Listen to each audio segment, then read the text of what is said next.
All right, guys, welcome to the Big Game Podcast. Today, we are going to be talking about an absolute guaranteed method on how to grow your program's participation.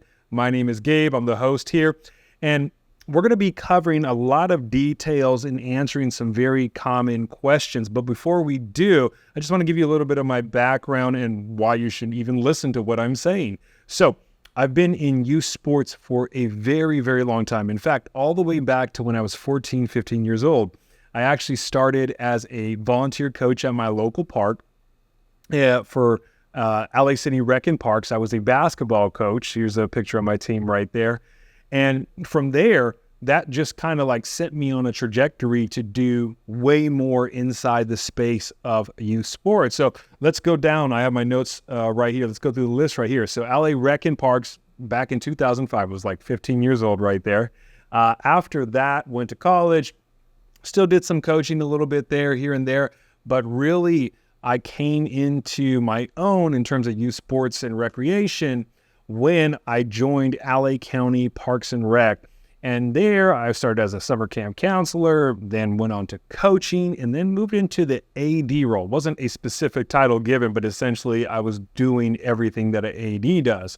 Scheduling, ordering uniforms, assembling teams, assembling rosters, working with other parks, working with other sports programs to put on a particular sports season. I did that for quite some time.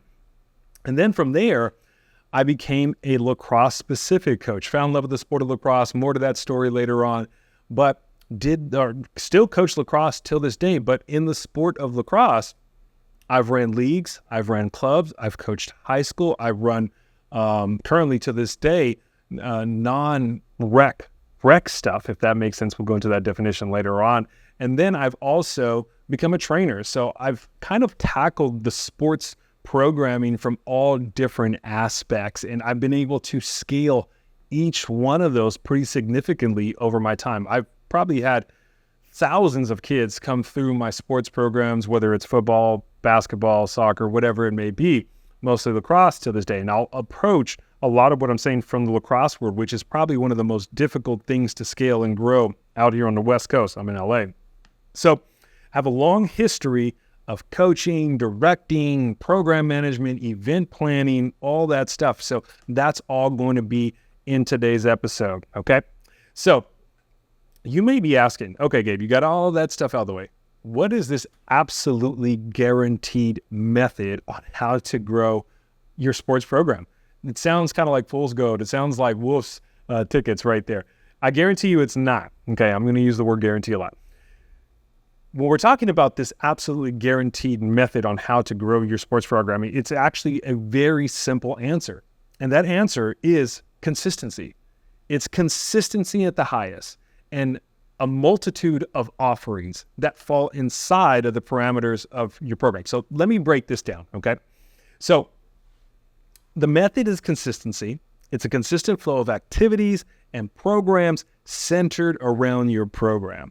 That's it. What does that actually look like in practicality? Well, let's just say you run a soccer program, and let's just say the soccer season is the winter season, or the fall season. Let's go from September all the way to December. And you want to stack your team with at least 20 to 30 new participants in order to have people to play on a team. Well, you need to do your work, your legwork, prior to that. Now, let's just say you start marketing and advertising, maybe with some clinics a month or two out before registration starts. That's good, but you may run into some challenges with converting those people who try out for the first time, or even with your marketing and your flyers and getting the word out. It might be a challenge to reach those numbers of those 30s to 40s if that's what you're trying to go for. Now, if you consistently run clinics throughout the whole year, you just don't limit yourself to the fall season or a little bit before the fall, you will increase the odds and chances of growing those numbers. Because let's say this, you have a clinic and 20 kids come out. Realistically, you might get three to five to actually stay for your program. If you get more than that, it's a pretty good day in the neighborhood to play in the season that's coming up. So let's just say that you get 3 to 5 per clinic. Now, if you run clinics consistently for a year and you do 5 to 6 clinics, and let's just say you get 5, right? Well, what's 5 times 5? That's 25, right? You're getting that 25 with the accumulation of those clinics. You definitely want new kids. And it also depends on your effort and a lot of other factors, but we'll go into that later. But consistency is key. You need to be continually operating with different programs and activities if you have the bandwidth. But if you're serious about youth sports and growing your program, this is the work that you have to do. So why not just operate during the season that my sport is? We kind of covered that, but just to put a nail on that point, if you're only recruiting 2 to 3 weeks outside of your registration, you are missing out on these kids who are game planning, not really the kids, their parents. They are putting things on their schedule months in advance. It's no longer the days where, oh yeah, I'll go and sign up. Sometimes it is, depends on where you are in the system that you're in and how dedicated you are to sports. If you're talking about kids that will specialize and give their all and their families will definitely be there, they're going to be planning out their schedules and their calendars months to a year in advance. So you need to be operating and presenting those options earlier on. If you're dealing with casual sports goers that go from the next sport to the next sport to the next sport, you may have some luck there. There's a difference in who you're going after, and you got to know that difference. But we'll talk about that in a second. So if you're only operating in the season in which you need kids, you're going to be running short on those numbers for the most part. Now, you could have a sport where kids are just signing up. It's easy to get them. They know it's that season, they'll sign up. That's another thing. But if you're a smaller program trying to establish your numbers or build your numbers, even if you're a large program, you definitely want to be offering introductory clinics, intermediate clinics, some type of activity to keep them engaged, and then also to get new participation, especially if they're not native to the sport. The other thing that you also want to have in mind is the style of programming that you offer. In the space of lacrosse, the traditional offering is 10v10, 12v12, and it's typically full equipment. So for that sport, it's a very expensive sport, and kids are, before they even sign up for registration, they're dropping $200 to $300 for equipment, specifically on the boys' side. Girls are a little bit less because they have less equipment. And then the registration is maybe $300 to $400 for a rec program. We'll talk about that later because I don't think that's a rec program in my opinion. But, you have to take that back. You want to offer a multitude of programming to serve different demographics. You're not always going to have the kids that are going to go right into the most traditional offering. They might not be that sports inclined, and their parents, families, communities might not be that committed to jumping in to the traditional version of whatever sport. You could think about 5v5 basketball, 11-on-11 football, whatever it is. You got to be mindful of those things. Okay. I think if you can offer more camps and more clinics, especially to those newer players as well, that's only going to help your program later down the line as you get to your official season, because those kiddos are not just starting from that, specific season start. They're starting months ahead of time. So they're getting all that training in, they're getting well equipped, they're getting familiar with their coaches, and it's definitely a value add for your program.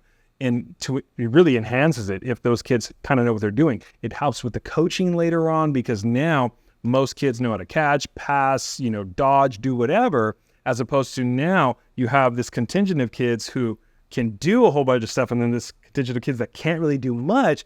And now you're trying to all practice together, and it's very hard for the volunteer coach in a lot of these situations. So this is another advantage on why you should be scheduling camps and clinics months out of your registration for your official season. The off season, that's what you want to do. Okay.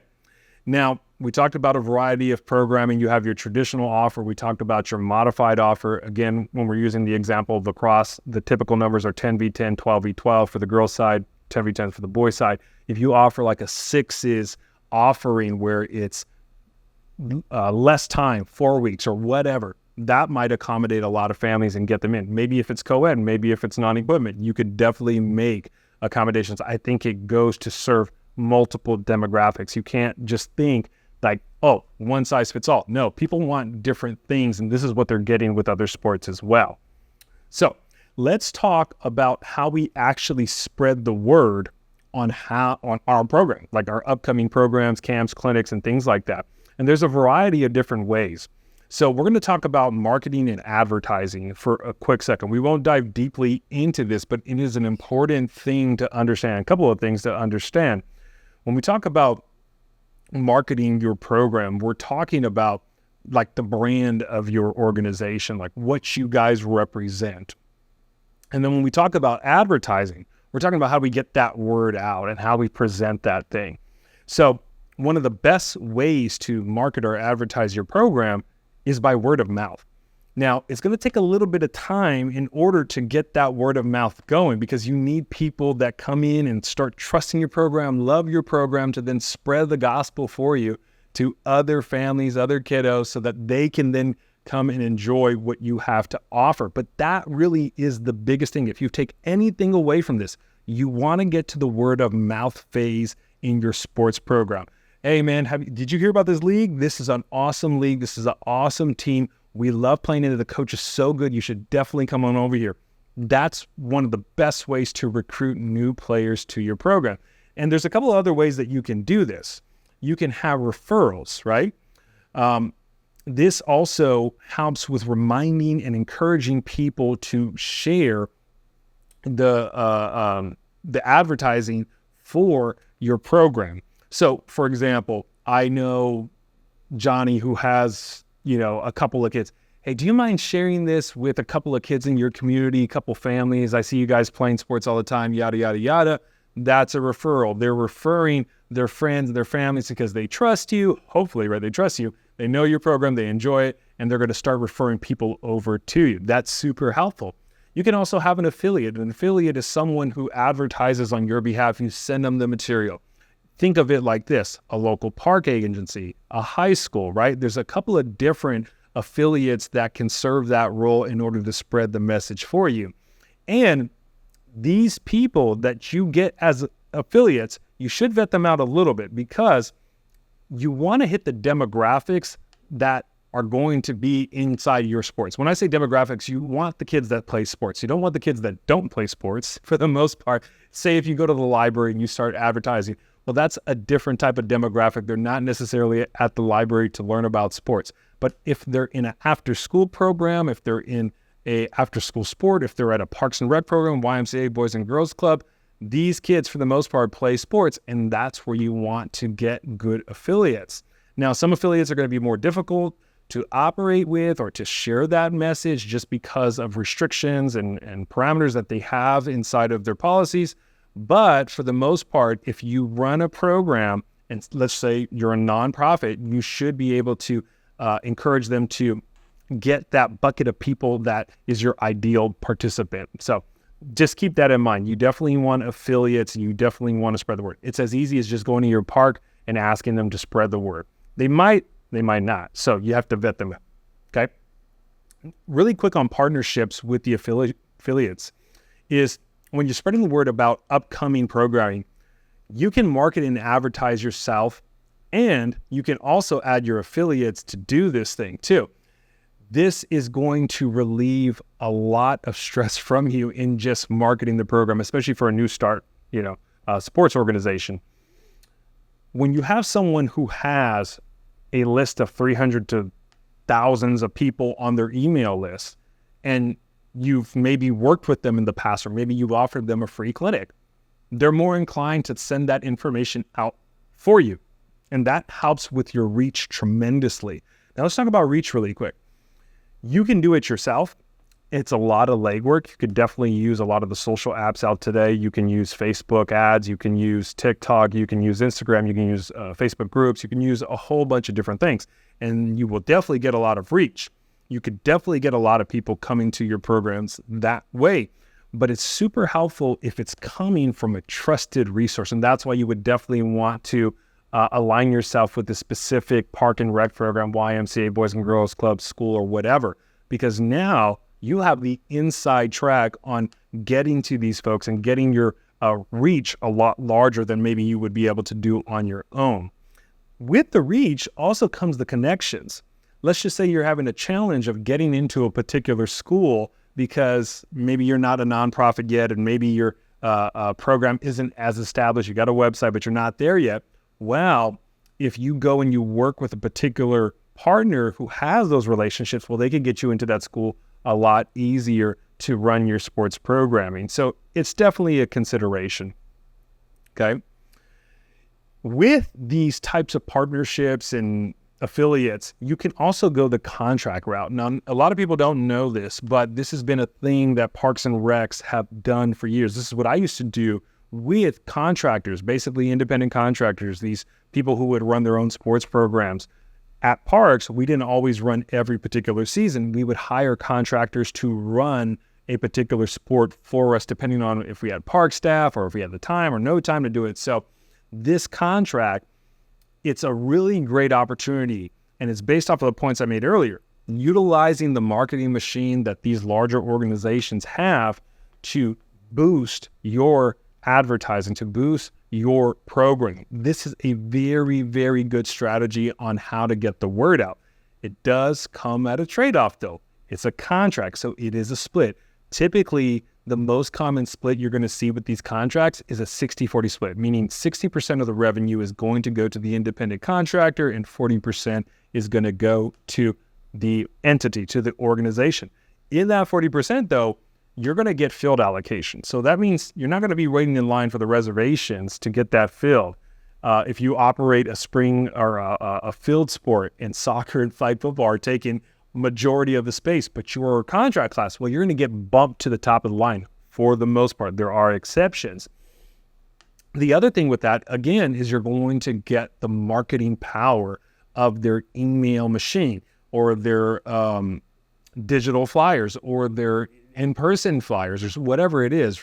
You're going to get put in their recreation guides. The caveat to that is you want to go to a city who's on top, or Parks and Rec, or a Boys and Girls Club, a YMCA that is on top of that machine, that has really good reach and has a wide base, like a huge base of people. So for example, we ran a program called Kids Lacrosse in the city of Santa Clarita, and their rec guide goes out to around maybe 70 to 100,000 people digitally and in person. I don't know if they printed that many copies, but digitally I know they did. So that reach was far and wide. And coming out of COVID, we ran a 4-week lacrosse program, 2 nights a week for 45 minutes to an hour. We got 60 kids without even marketing and advertising ourselves. I mean, we posted on our Instagram or something like that, but that didn't have that much reach. We don't have a lot of followers on that.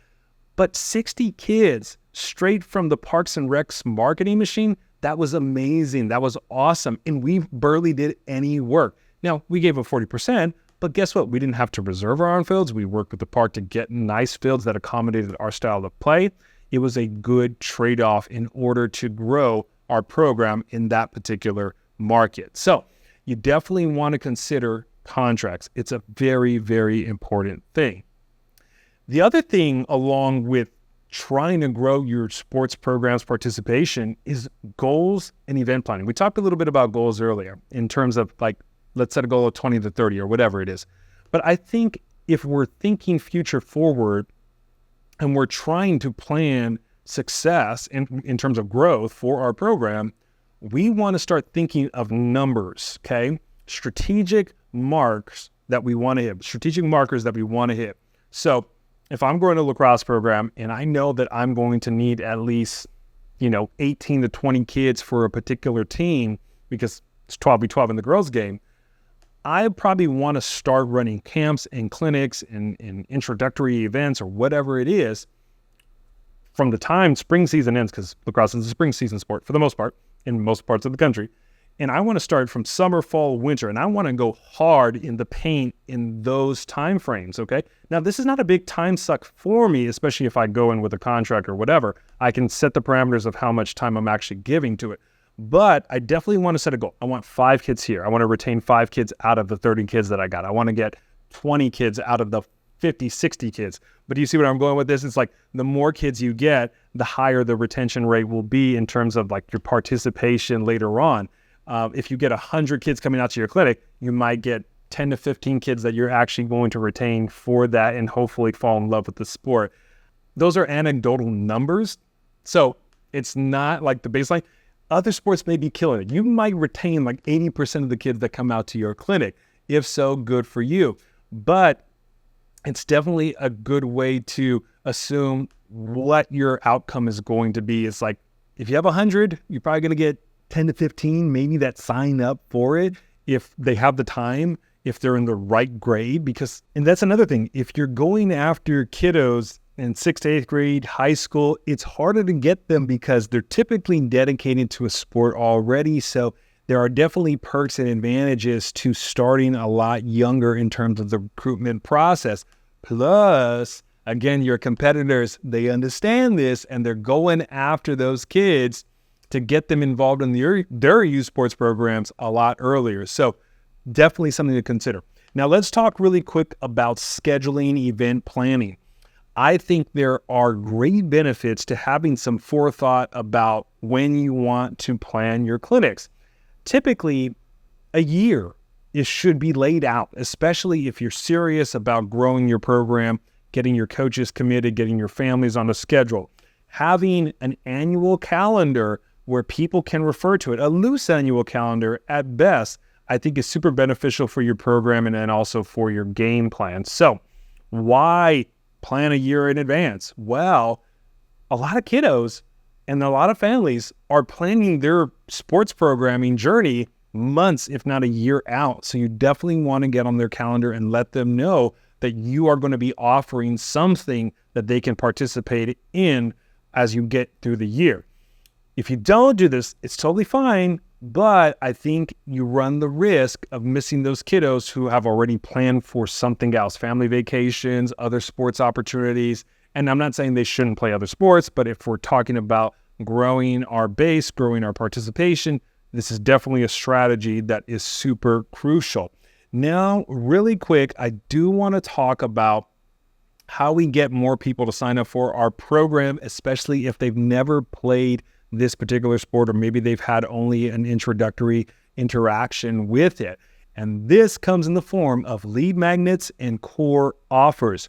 I do really want to spend some time here on a good lead magnet in the sports context. And I want to give you micro steps on, how to utilize them. Now, if you don't know what a lead magnet is, I'll give you an example. I'm going to have a clinic for basketball. Now, most people would sign up for that for the most part, depending on where I am. But let's just say they don't know what basketball is. They've never seen it. They love baseball. Baseball is their thing. So I'm going to do a little bit extra in order to get them through the door. Here's where a lead magnet comes in. So instead of just having this 30 to 45 minute clinic where they'll come and learn a little bit about the sports and tactics, some techniques, some fundamentals, well, I'm going to sweeten the deal. I'm going to make the offer so good they can't possibly say no. And how am I going to do that? Well, I'm going to offer them something for free, if anything, or maybe not for free, but along with their registration, depending on what it is. I'm going to offer them a basketball. I'm going to offer them a shirt. I'm going to offer them a giveaway. I'm going to offer them some kind of incentive outside of just my sport to get them coming out to my introductory clinic or whatever it may be. And the reason why I want to do this is because, again, you haven't built trust with this person. They don't know what this sport is, so they're maybe a little apprehensive on trying it. A lead magnet is super good. Now, let me tell you this. When I first started coaching girls lacrosse and started programming for it, we couldn't get a single kid to come to our program, especially in LA. Why? No one knew what it was. Whenever they heard about lacrosse, they thought it was polo. They thought we were going to bring horses out and start hitting the ball and stuff like that. They thought it was like field hockey or something like that. I said, no, it's lacrosse. It's the oldest sport in the nation. Indigenous people started. It's a great sport. That really didn't sell it too much. But when I started putting incentives behind my registration and started making these bigger tentpole events where it was more of a fun family activity, more centered around entertainment and just fun, not just the sport, that's how I was able to recruit. Now, I'm not saying that that's the cure for everything, but I think that goes a long way to get people engaged with it. Now, if they're coming out just to try it, that's great, but I also want to give them an additional incentive, a coupon, a shirt, a stick. If you give them a stick, that's great. Now, I have a great example of how I got 300 kids to come out to a lacrosse clinic. And this is one of the tactics I used. So before I worked for USA Lacrosse, I worked for USA Lacrosse. I was a program leader in Santa Clarita. I was a high school coach, and the state of lacrosse in Santa Clarita, especially on the girls, was no bueno, not good at all. And so I said, you know what? As a coach, I need kids to start playing at a younger age. I need them to get engaged, and this is only going to help and edify every high school. So partnered with USA Lacrosse, got a grant. The Sankofa Clinic, great clinic. Basically, they fly in clinicians. They give a 2-hour clinic, and every kid that attends gets a free stick, shirt, and membership. That's what the Sankofa was back in the day. And so I utilized that. Now, once I had that locked in, I had to go to work. I had to start spreading the gospel about lacrosse.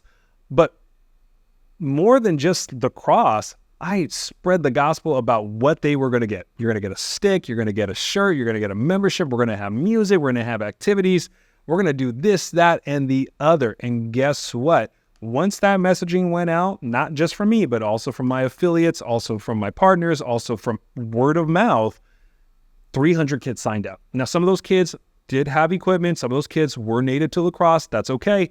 But a majority of those kids came out for the first time and experienced the sport of lacrosse, but we put it around all those other amenities. We put it around the coupons, the free stick, the this, the that, the check-ins, the music, the Kona ice. We did all these things, and it had a net positive benefit for years to come, not just for my program, but for all of Santa Clarita, because we had so much buzz going there. So it's definitely a good tactic to have. Now, here's 7 quick things that you want to consider when you're putting your lead magnet together, your core offer. Number 1 is figure out the problem that you want to solve for and who you want to solve it for. Again, figure out your demographic. What kind of kids do you want in your program? Do you want 6th to 8th graders? Do you want an older team? Do you want to get younger kids? Do you want to have a parent and child class? Do you want to have a modified option? These are things that you should be considering. Number 2, figure out how you want to solve it. For me, getting more kids to play lacrosse, again, lead magnet, shirts, sticks, activities, fun. That was my thing. And then as those kids come back, hopefully, now I'm introducing them to the techniques, the fundamentals, all that good stuff that comes with any sport. Number 3 is how you want to deliver it. This could be your service. This could be your product. It's basically what is the highest value from your potential prospects. So when I was figuring out how I want to deliver this program, I could have just went and said, okay, here's sticks. Let's go. We're going to play lacrosse. That's it. We're going to learn about lacrosse. No. That's not how I delivered it. Again, I centered it around fun, more of an entertainment event, and then lacrosse came with it. Number 4, package it. You want to package it appropriately for the demographic that you are going after. So if you look at my ads for the 300-person clinic that I had, you see that it's kind of fun, it's kind of jovial, it's kind of like rock-centered with the type font, nice colors like for the summer as well. That's what I wanted to be presented to anyone who looked at it. I didn't want them to just see a flyer with 2 sticks crossed and that was it. I wanted to package it as something that was super entertaining, super fun, and it worked. Number 5, make it fast and easy to consume. So in this clinic, yes, we went for 2 hours, but we had stations. So you weren't at a station for longer than 15 minutes. So we rotated. We had music bumping. It was easy to play. It wasn't super technical, and the kids had a great time. I save all that technical stuff for later on, for those who are interested in that type of stuff. Number 6, very important step, you got to make it good. If the clinic that you host sucks, those kids ain't coming back. Those parents ain't coming back. If the communication is bad, just forget about it. Just stop and go back to the drawing board and figure it out. And number 7, final step, make it easy for them to take the next step. What does that look like? So let's just say you have an awesome introductory clinic. One way to service your community and making it easy for them to take the next step is have a table there to sign up for the next step. Have literature, signage, have your park staff, have your volunteers on iPad ready, a laptop ready. Hey, if you'd like to sign up, we could sign you up for the next thing today. Make sure to give them all that information right at the end or even at the beginning of your event. That's going to make it super easy for them to sign up. And so we talked about all these different things that go into building your programming, getting more participants to come in and to stay longer. But here is the secret sauce on how to get them to stay longer and how to spread the gospel for you. Because, again, that's the step that you want to get to. You can pass out as many flyers as you want and spend thousands of dollars on marketing. But if you have good word of mouth, that will do it just for you. You won't have to spend a dime on marketing for the most part. But here's the most important part of this, and this is the secret sauce. You got to run a good program. If your program sucks, if your coaches are horrible, and you have horrible communication, and you just don't give a good time for the demographic that you were going after, well, then they're just not going to sign up for the next season, or they might just quit all out immediately. And guess what? That word of mouth, it's still there, but it's a negative thing. Now, instead of being, hey, come sign up with me, come play, it's now, hey, yo, this is not a good team. You shouldn't sign up. We're going to go to the next program and the next thing and the next thing. So you want to make sure that you are taking care of all those other aspects of running a good sports program: communication, good quality coaches. And we're not talking about super experienced guys and gals coaching. We're talking about parent volunteers in a lot of cases, but you could still definitely educate them and get them well equipped for the season. You got to do a little bit of vetting, but you could still run a good program.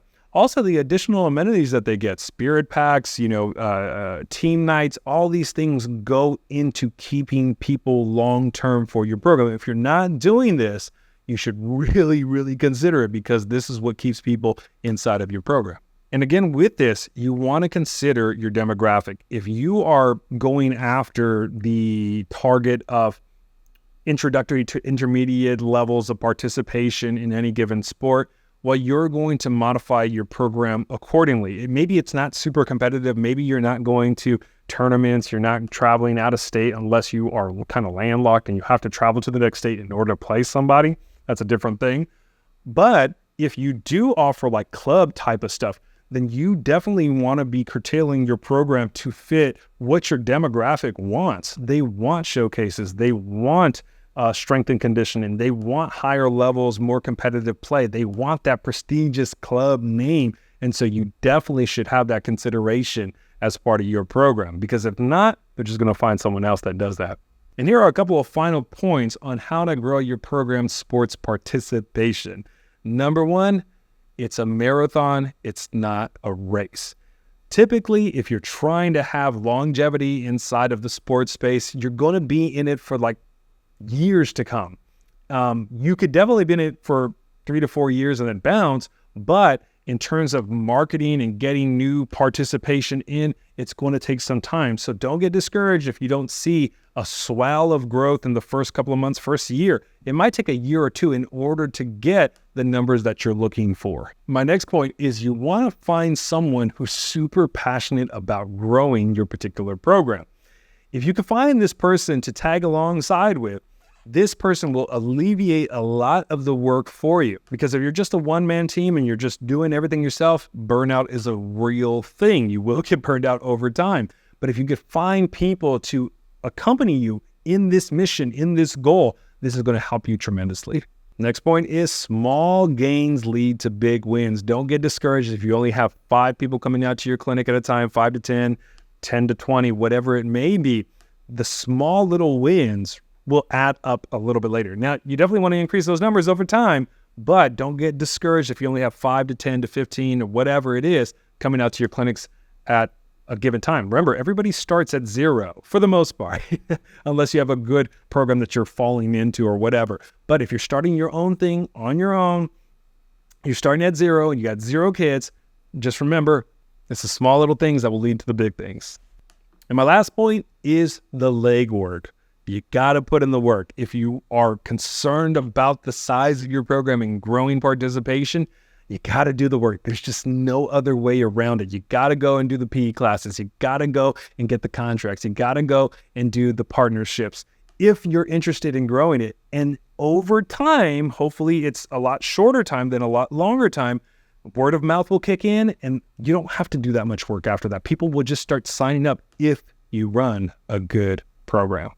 All right, guys, those are just a couple of methods on how to grow your sports programs participation, specifically in the off season. If you got value out of that video, if you'd be so kind to smash that like button, and don't forget to subscribe to the Big Game Podcast. We're going to be talking about a whole bunch more specifically around sports programming, NIL deals, drama, all that stuff. So, by the way, I want to know what you guys want to talk about. Go ahead and drop a comment. Let me know what should be one of my next subjects of discussion. Till the next time.